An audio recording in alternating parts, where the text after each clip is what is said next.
I'm Max DeFleur, and this is Gardening Isn't Just for Pansies.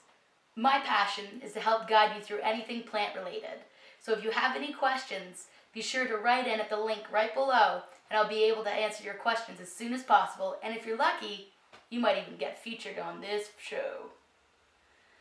So, I have a couple people ask me, hey Max, what are some really easy plants to take care of for people that have a black thumb?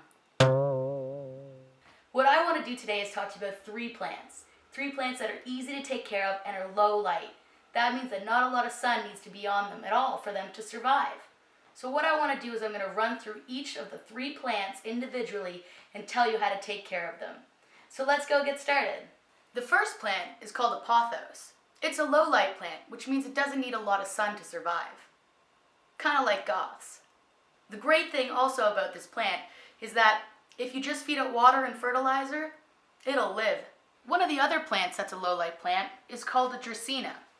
There's so many different varieties of Dracaena, but this one happens to be a Dracaena marginata. And the way that it's shaped like this with these three little prongs coming out here, it's shaped like a candelabra, which is a type of, if we all know, it's a candlestand. A candlestick? It's a candlestick. So a candlestick that looks like this is called a candelabra. So therefore this is a Dracaena marginata candelabra. So if you ever want to impress somebody, you can say that 3 times fast. The great thing about this plant is that it only needs to be watered once a week and doesn't, again, need a lot of light to survive.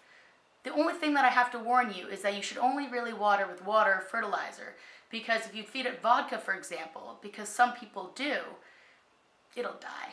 The number one rule for plants is never water with alcohol.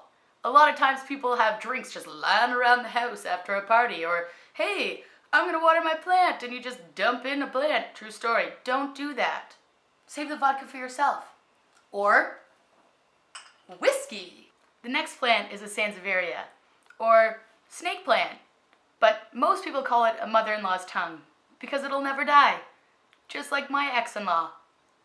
You could keep this in a closet for 2 months and not water it, and it would still be alive. Perfect for growing in a foyer, a living room, a dungeon, or a sunroom. These particular kind of plants can basically take almost no light and will still live. It's rated number 2, I guess you could say, in the highest purification and elimination of actual chemicals in the air. So another really great houseplant, and this plant only needs to be watered once every 10 to 12 days. The great thing about most of these plants is that you only have to water once a week. That's perfect for the lazy, the busy, or absent-minded.